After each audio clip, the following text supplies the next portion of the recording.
down to 180 million para maging updated ang lahat ng empleyado ng lungsod ng Maynila. Kasi sa puso't isipan nyo, updated kayo. Kasi kinaltas na eh.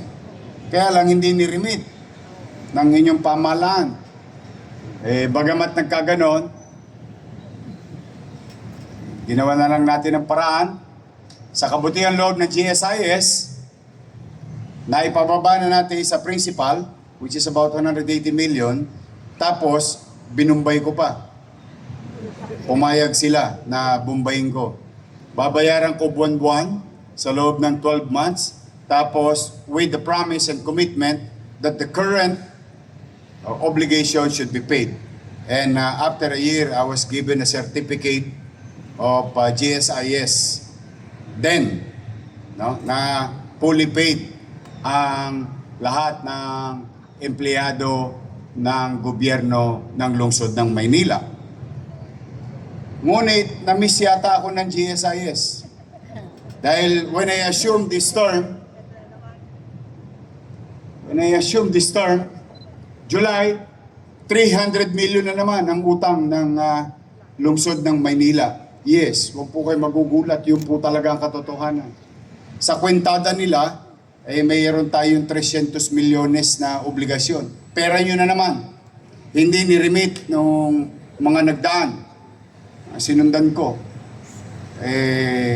Hanggang ngayon, nagbabatenggahan pa kami ng GSIS, palitan ng offer, hopefully, someday, somehow, maayos din, which I believe. Because GSIS is our partner. No? Partner ng gobyerno, ng kahit sinong gobyerno sa ating bansa. And they're here today, and I would like to give recognition because may utang na tayo sa kanila, pero sila may good news na dala ngayong umaga. Baligtad ano? Dapat ako nagpupunta sa flag ceremony nila, nag-iintrega ng pera ninyo. Pero mamaya, ayoko nang i-preempt, but I have to recognize because, it's really hard to wake up at 6 a.m. to go to 7 o'clock flag ceremony ng Manila City Hall. Alam niyo yan. Ako, Diyos ko. Ngayon pa, lamig-lamig. No? Parang Pasko pa rin.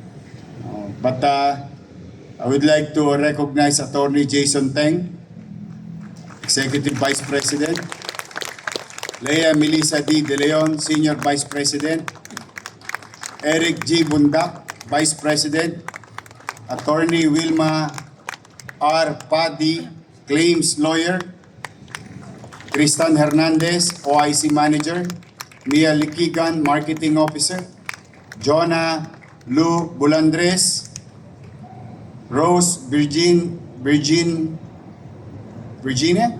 Fe, Abayan, Rose, wala ko nang magpalit, Rose, Abayan, BP Mark Sorillo, Joe, yan.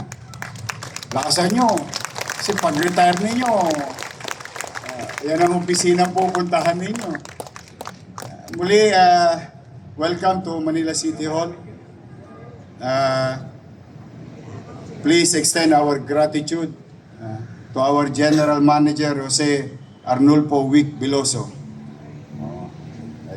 Talaga pong hopefully, cross finger, mapagbigyan tayo. Kasi, as you all know, sinabi kanina ni Vice Mayor at ng Konseho ng Maynila, marami ako nire-redirect na policy, and most of it is fiscal policy through the effort of your Chief Executive and your City Treasurer Paul Bea and City Administrator Wardy Quintos. We may have a good redirection of obligation from Land Bank of the Philippines and Development Bank of the Philippines.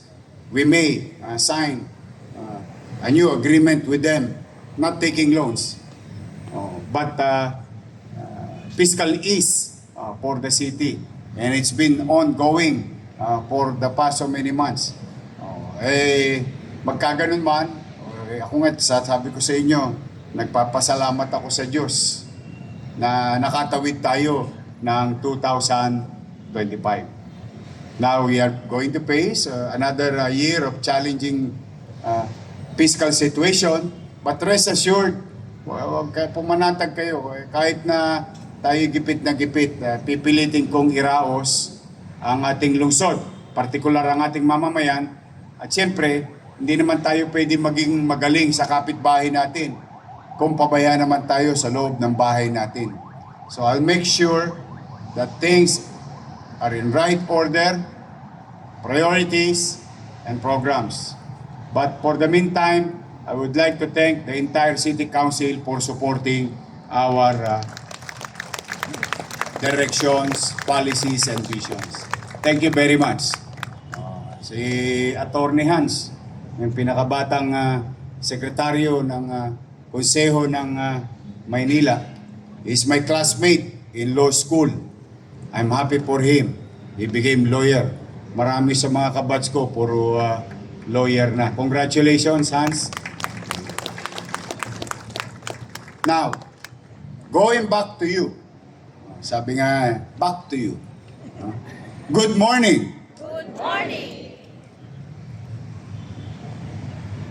Napakahirap maglingkod at bahagi ng pamahalaan. Maglingkod sa taong bayan.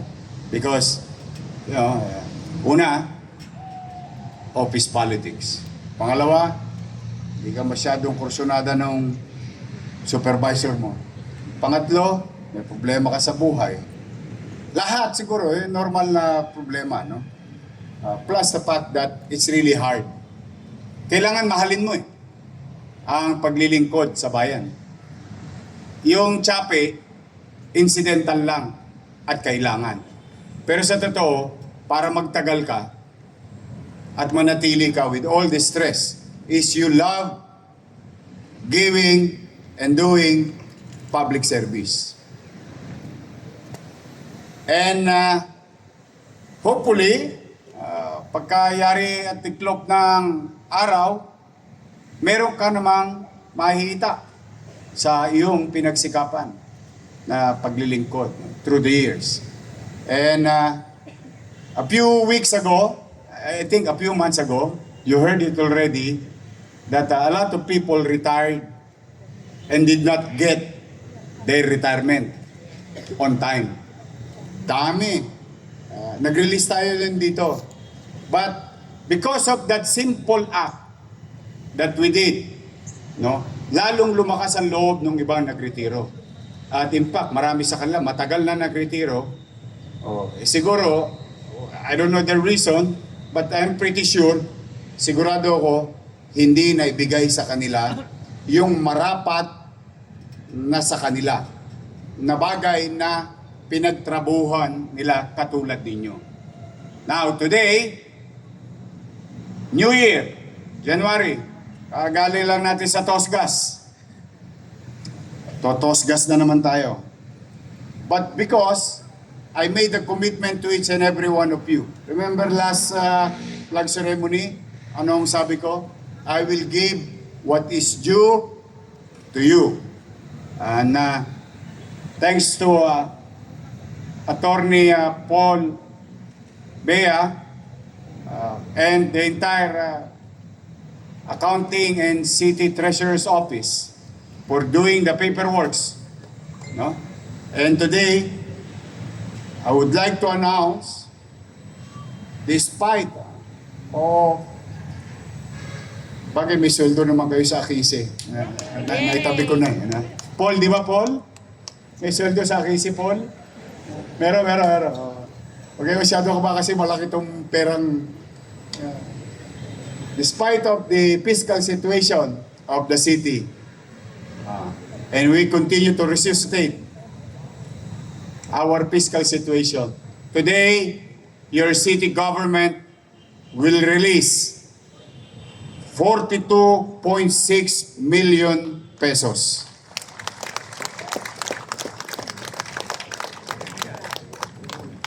For the 92 employees na nagretiro.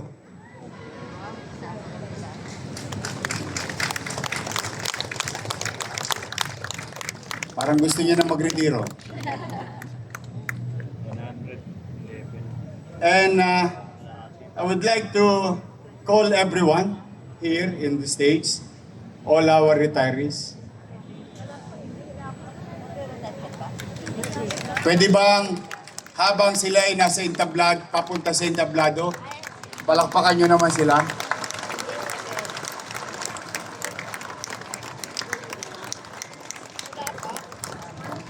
Morning. Sorry, nabala namin. Oh, pero pasasayin ko. Tatlo lang. Long awaited. Secretary ka na? Eh, iba rito, 31 years, 36 years, 19 years, 20 years. Yung kanatasya nyo, tingnan ninyo, baka eh, iba rito, 36 years, baka chinchang soup pa yung galing. Hali kayo.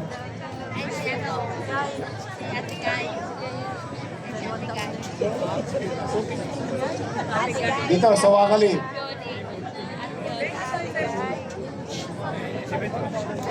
Ayun, ay si Ben.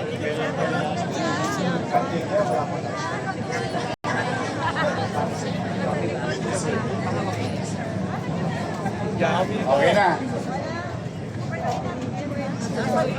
Actually, 100 plus po yan. Hindi lang available yung iba. Pero, rest assured, kaya ko sila inimbitahan,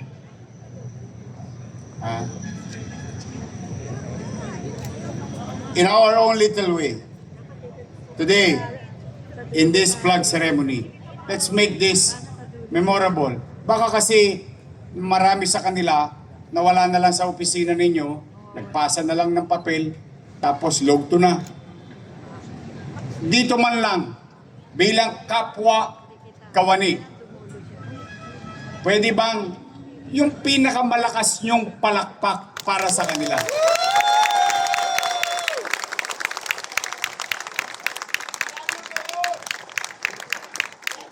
I love you.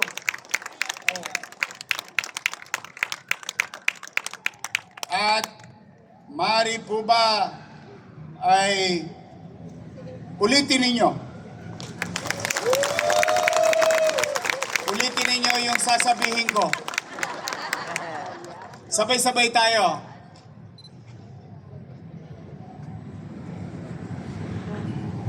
Sa inyong lahat. Sa inyong lahat. Na nasa harapan namin. Na kapwa namin naglingkod sa bayan. Maraming salamat. Maraming salamat Sa paglilingkod sa kapwa. sa paglilingkod sa kapwa.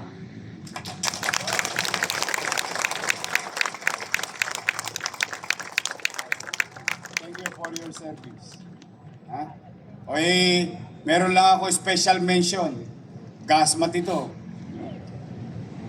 Libre mo. Si Dr. Maripas Aguilar. Sino?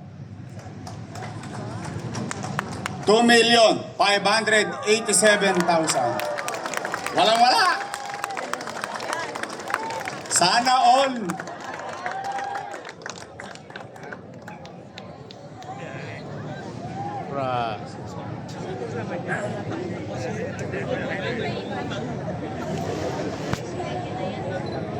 Mariano Diosdado B. Ito. 2.3 million pesos.